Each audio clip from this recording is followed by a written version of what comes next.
Welcome to Selling in the Motor Trade, in association with Automotive Management and symcotraining. This is the weekly podcast where we share best practice, tips, and ideas on how to sell more cars, improve your service department, and generally put more profit into your dealership or dealer group. I'm your host, Simon Bowkett, or some of you might already know me as Skippy. And firstly, I want to say thank you for taking the time to tune in.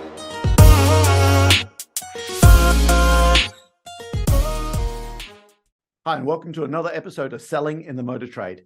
It is my great pleasure today. I know I always say that, but honestly, it is this time. I'm with Joni Stuker.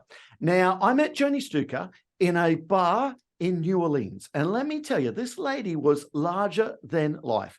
I was jet lagged. I got on a flight just from America. I sat down and I'd heard about this lady. I was with a very good friend of mine, Brian Milstead. Now, Brian, I know you're listening to this. And this lady was just larger than life. So let me tell you a little bit about Joni Stuker. Joni Stuker is a TED Talk presenter. 36 years as a automotive consultant, as a trainer. When I first started in the training world, this is one of the people I met early on that helped, I suppose, mold my way I train, I suppose, which is, yeah, you have actually, you really have. Okay. She's spoken 6 times at the NADA conference, 8 times at Digital Dealer, 4 times at RVDA, which I don't even know what that is, but I think that is the Recreational Vehicles Dealer Association, I'm guessing at. I know we got lots of people listening in Australia. She's actually spoken out in Australia. She's been in Europe, top 20 groups. She's speaking out all the time. And I think it's fair to say that Joni's the expert on dealing with the call centers, dealing with people come in there, business development centers they're known of in the US. And I'm really keen to pick her brains on where call centers are going, where they are now, and where the future looks like. Joni, thank you very much. And it's great to have you on the show. Hey, thank you for having me. I'm very excited.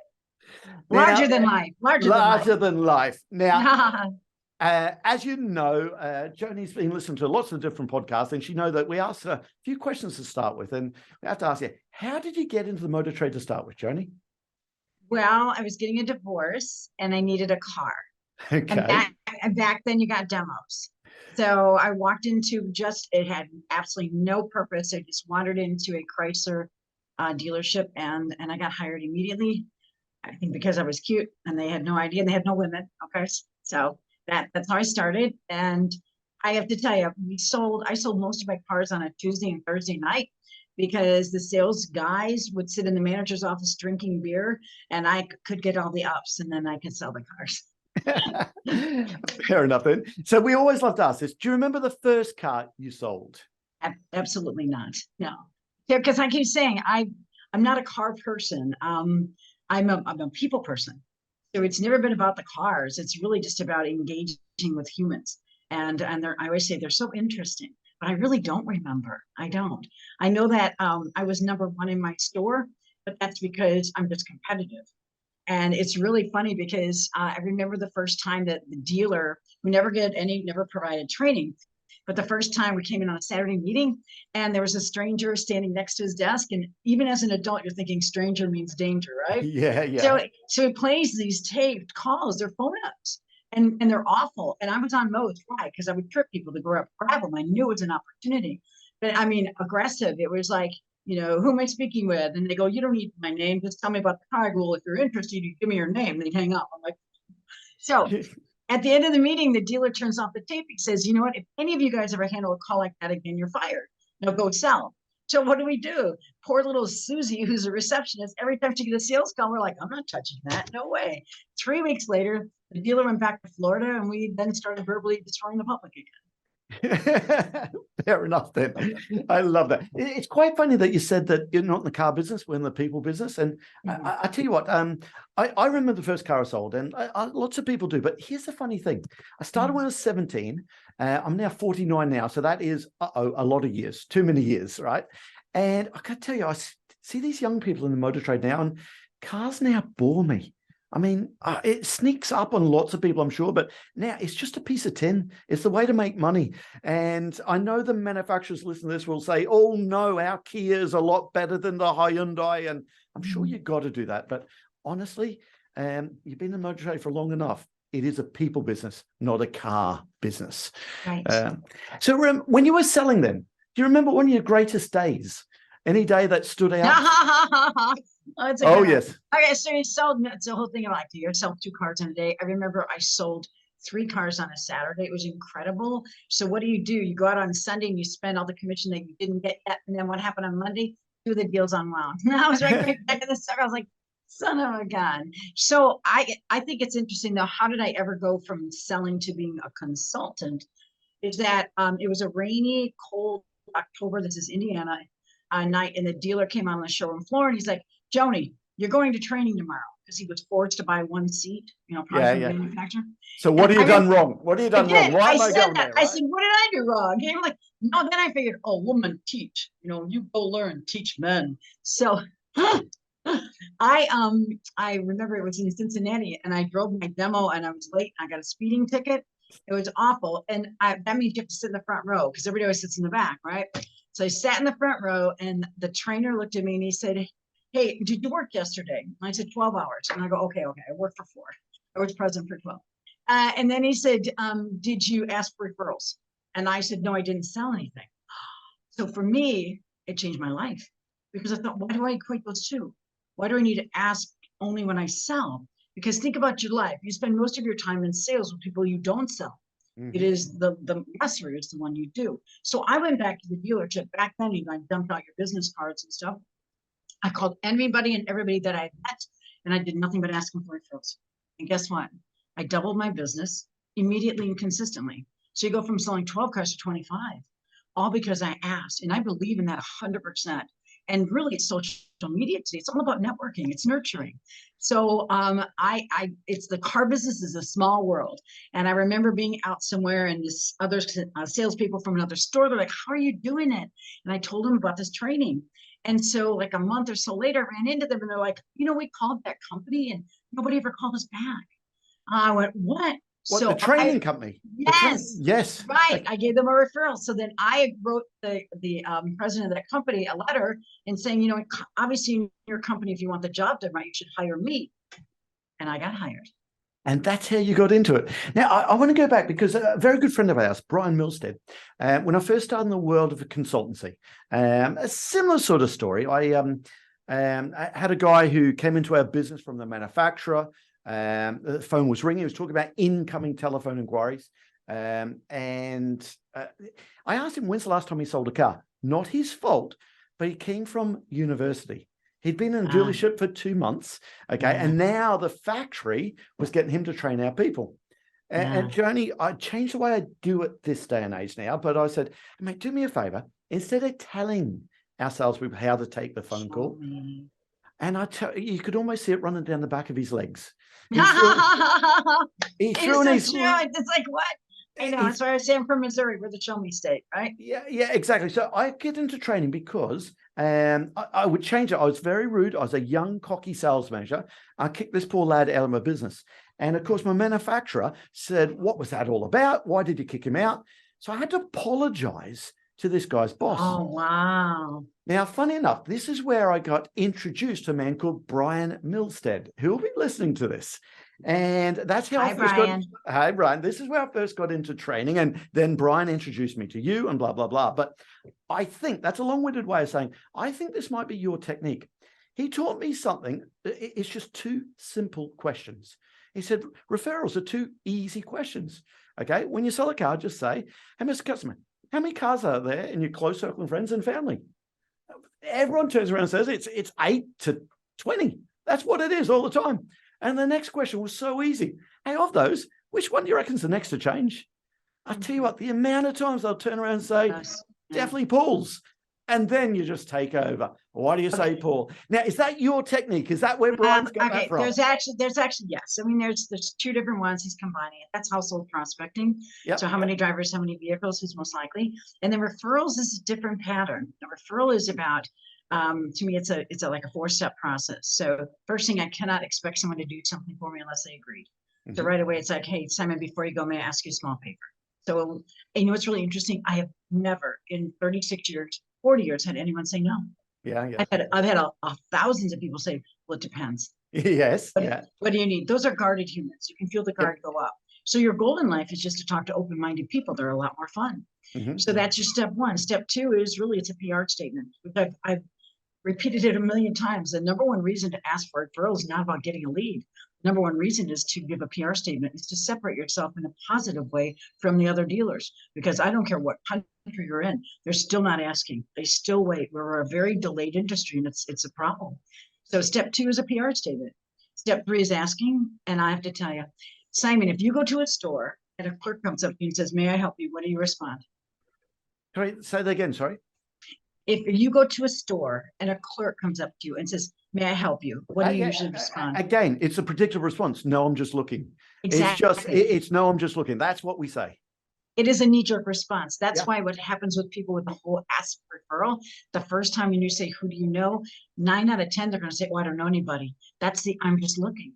Yeah. That's why step number 4 is most important. That's where you get your leads. The problem is most people never get there. They shut down.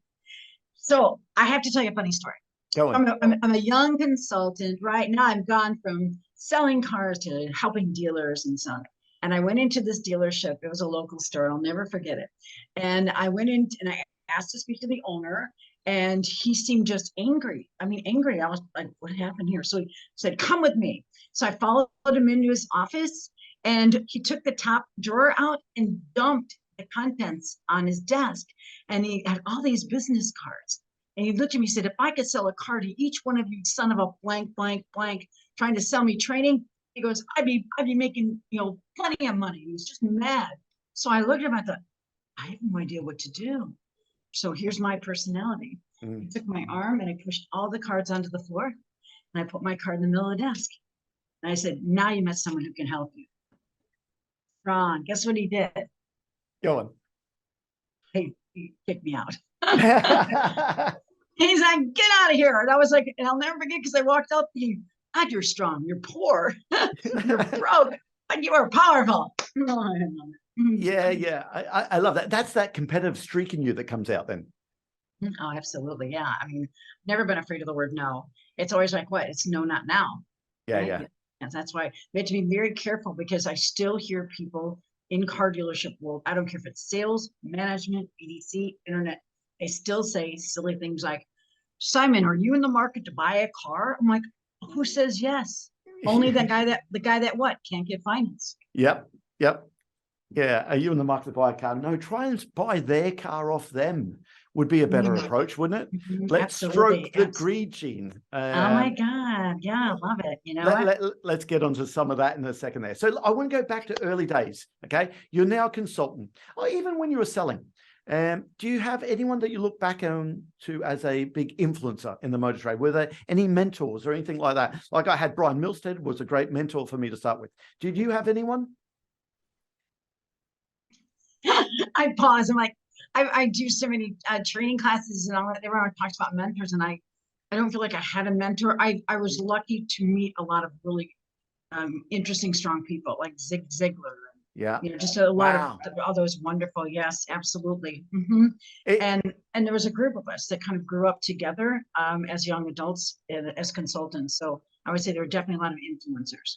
So I love that. Zig Ziglar, I never had a chance to meet him, but we interviewed Dave Anderson for this, and he had a lot of time with him. And after we filmed the podcast, he went on and told me so many stories about Zig Ziglar, and amazing what he built there. Absolutely incredible. So tell me about your business day then. What's the company look like? What's a typical day look like for you, Joni?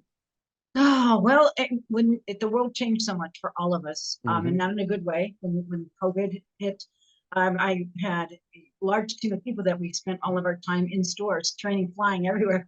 All this, I was like, everybody, Frisker, our governor's like, everyone shut down, we're done. I'm like, wow, what do we do now? So in the last couple of years, it's been very interesting. Dealers. Can I ask, is this before or after your accident? I hope you don't mind. We would know each other quite well. I know there was quite a horrendous accident you had probably about 5 years ago. Was that right? Correct. Yeah. So it was 5 years ago. Do you want me to go accident? You want to go, what do we do? Listen, we need to hear both. Let's hear what you do first, and then if you don't mind talking about the accent, I'd love to hear about what you've done afterwards. So, oh my God, too funny. So we'll go back to pandemic time. Yeah. So what happens, unfortunately, for a lot of dealers is they knee jerk. So the minute that business, they look like it may be a little softer, the first thing they do is fire what? They fire receptionists, they shut down BDCs, they shut them down. So then what I did is I picked up some really amazing people. So I run my own BDC team. So we help auto dealers handle their sales service. I believe in cross blending both. So if Simon says, I don't want to buy, I'm not going to say, call you next month to try and sell you. I'm going to nurture and make sure that he knows I have his back for all automotive needs. So my BDC team is outstanding, and most of them are remote. So they work anywhere. So I'm not stuck into talent only in the backyard. So it's really wonderful because all the things that you teach, all the things that you hope when you leave a store that they would do, I have living proof, and we can help dealers. Like I said, it doesn't matter if it's only pigeonholed into a certain source. Help dealers all over. Yeah. Okay. So, so it is. So the business development centers, the call centers, you'll. I must be refreshing to make sure that your team do what you ask them to do, because haven't we both? We train this. They all say that's a great idea. We're going to do it. And I tell you what, Joni, there's power in the exit signs, because people say, yeah, I'm going to do it. They walk underneath that exit sign and they do stuff all the time. And it's so, as a consultant, it's so frustrating, right? Yeah. So it's really been a breath of fresh air. Now, my team, I have a team of trainers, and we definitely do live training classes, Zoom training classes, and there is a pocket for on-sites. But the big thing, like I said, is taking some amazing BDC managers, and they are my call team members.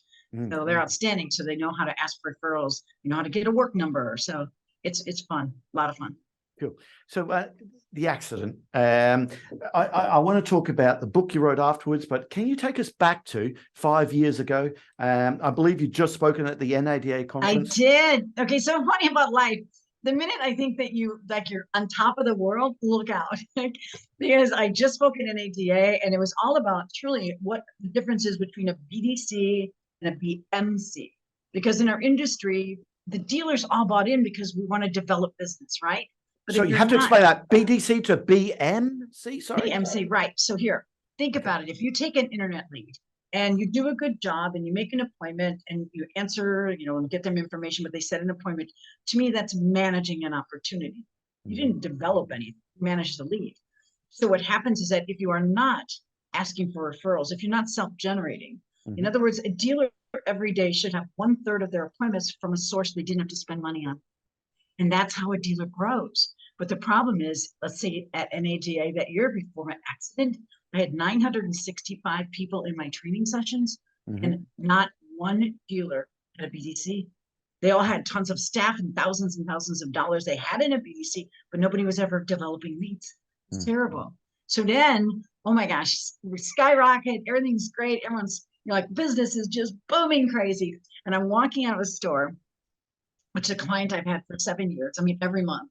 And it was cute because they were a small dealer. They thought they're going to lose their store. And I taught them how to be dealers. And their service business tripled, and we tripled sales consistently. And it's been wonderful. But walking out of the store, and I remember internally thinking to myself, I got it going on. I'm really good. This is great. I know. So I'm sitting on this little 2-lane highway outside of Phoenix, Arizona area. And I'm dead stopped because I have my blinker on to turn left. And a car piles into me at 65 miles an hour and breaks my seat, is where it started. And then broke my seat belt, which would have been okay. Except then I got pushed into oncoming traffic. Another car hit me at 65 miles an hour, which then it was bad. Because you're now the seats. Did you get that right? The seat broke off, and the seat. I mean, it's only, and what happened is the seatbelt here, it actually carved me. Like, yeah. Okay. Eviscerated. Bad. The good news is that the woman that hit me was a Pinell County sheriff. So I think I would have been dead because they were going to wait for an ambulance, but because they were worried about her and her legs and her issues, so they actually called me airlifted out. And I spent 5 months. I had to learn how to talk and walk, and I talk all the time. Yeah. And I'll never forget. It was like, it's so funny because they starve you to death because you can't swallow, and I would the only thing they would allow me to have was a communion wafer. Right.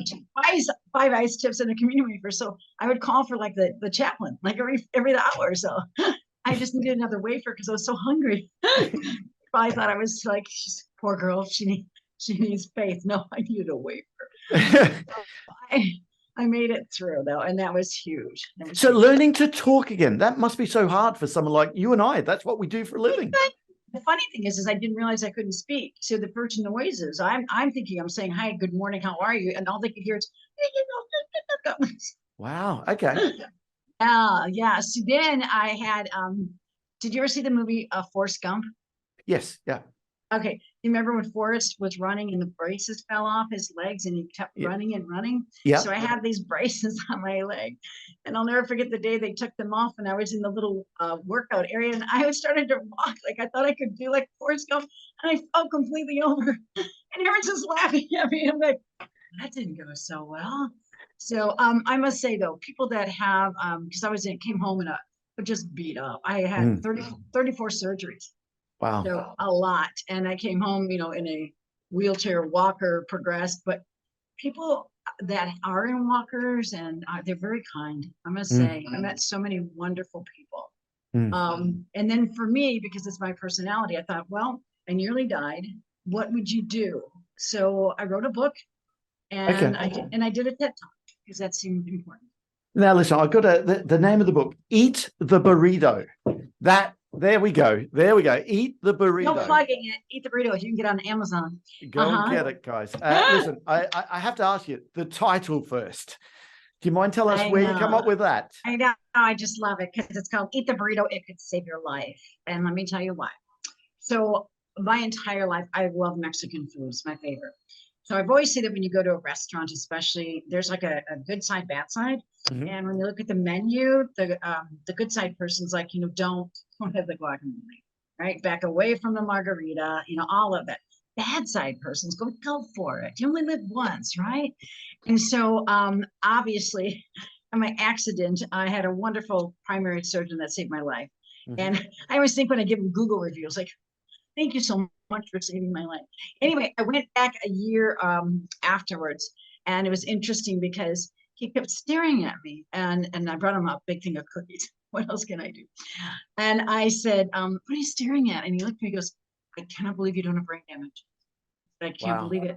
And I looked at him and I said, well, what does it look like? This could be brain damage, right? So always live with humor.